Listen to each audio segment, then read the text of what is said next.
Godt. Det vi ser her, det er PLC-kurven, som forklarer, hvilke stadier et produkt gennemgår.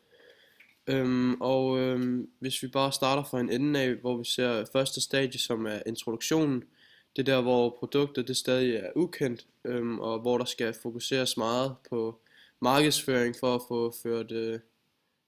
at få produktet ud til slutforbrugeren. Øhm, og Der vil man ikke få så meget, eller der vil man ikke tjene så mange penge, fordi at det er muligvis kun first movers, som vil tage en risiko og betale en høj pris for produktet. Yes, og så er det til det næste stadie på PLC-kurven, som er vækst. Og det skal jo selvfølgelig lige siges, at hvis det nye produkt selv ikke dør i introduktionsfasen, eller at kunderne ikke tager godt imod det, jamen så kommer man jo så videre til det næste stadie, der er vækst, som er en periode, hvor at salget vil stige hurtigere, end det har gjort hidtil, og man bruger stadigvæk penge på markedsføring, men hvad kan man sige, penge eller omkostninger per produkt bliver lavere i forhold til før, og derfor så bliver profitten også større per solgte produkt. Øh, ja, det er jo selvfølgelig en periode, der er rigtig dejlig at befinde sig i. Man tjener også flere penge, men der er stadig mere potentiale. Ja, det kan man vel egentlig sige. Og hele, hvad kan man sige, målet med det her, det er, at man skal hente sit overskud hjem, altså, eller sin investering hjem, fordi i introduktionsfasen der har man investeret penge på markedsføring, og det er så blandt andet de penge, der bliver hentet hjem i vækst, så det er, at man selv kan have noget at leve for, og selv kan få smør på brødet.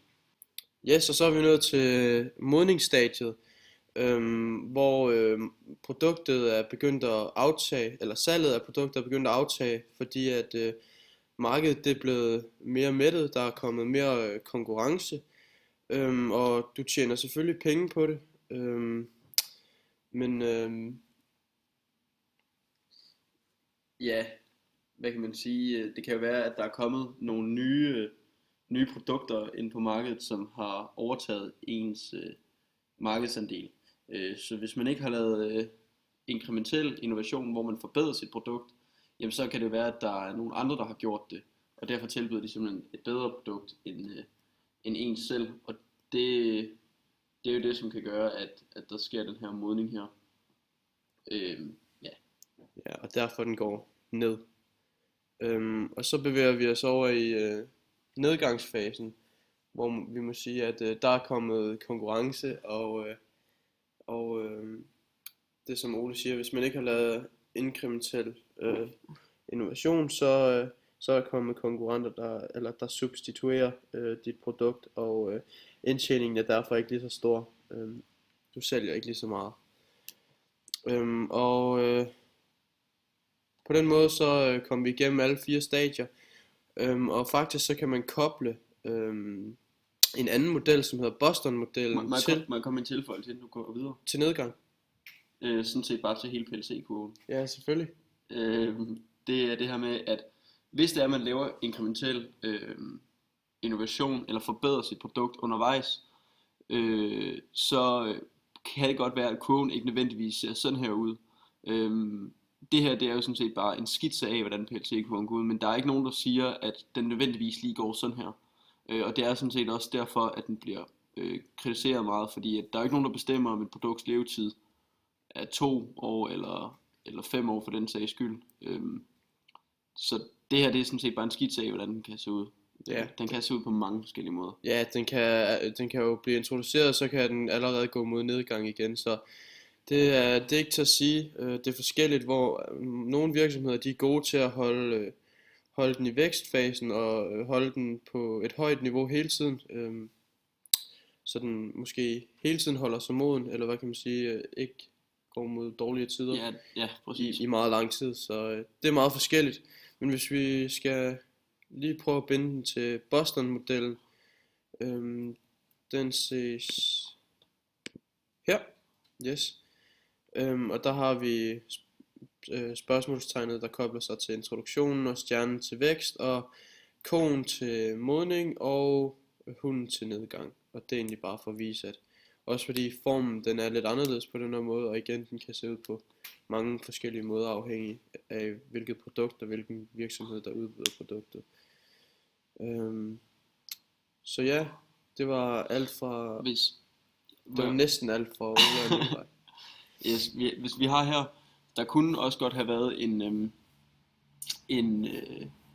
en kurve hernede, som sagde, altså i stedet for salg, at den egentlig sagde indtjening, altså at der var en til variabel. Fordi at i introduktionsfasen, der vil man bruge mange penge typisk på markedsføring, så derfor vil den muligvis lægge sig under, hvad kan man sige, altså den vil lægge sig i minus, fordi at man ikke tjener penge i introduktionsfasen. Og så lige så stille og roligt, mens vi bevæger os hen mod vækst, så vil den stige, i og med at man selvfølgelig sælger flere enheder, men også fordi at man har etableret sig på markedet, og derfor ikke skal bruge lige så mange penge på hvad hedder det, på markedsføring, ja. Og derfor så er det jo så en stjerne. Og ved malkekonen, der gælder det bare om at få malket så mange penge ud af det her produkt som muligt, fordi der har man endelig etableret sig, og der skal egentlig bare malkes nogle kontanter ud, så det er, at man kan få underskuddet fra introduktionen vendt til overskud, og muligvis kunne bruge penge og investere i nye produkter senere hen. Og i nedgangsfasen, jamen der er det jo så, at man kan vælge at lave inkrementel innovation, modular innovation, eller hvad man nu ellers lige finder på, eller opfinde noget helt nyt, og så starter det jo sådan set forfra igen. Jeg ved ikke, om det fik dig på nye tanker? Nej, jeg synes, vi kom godt rundt. Ja.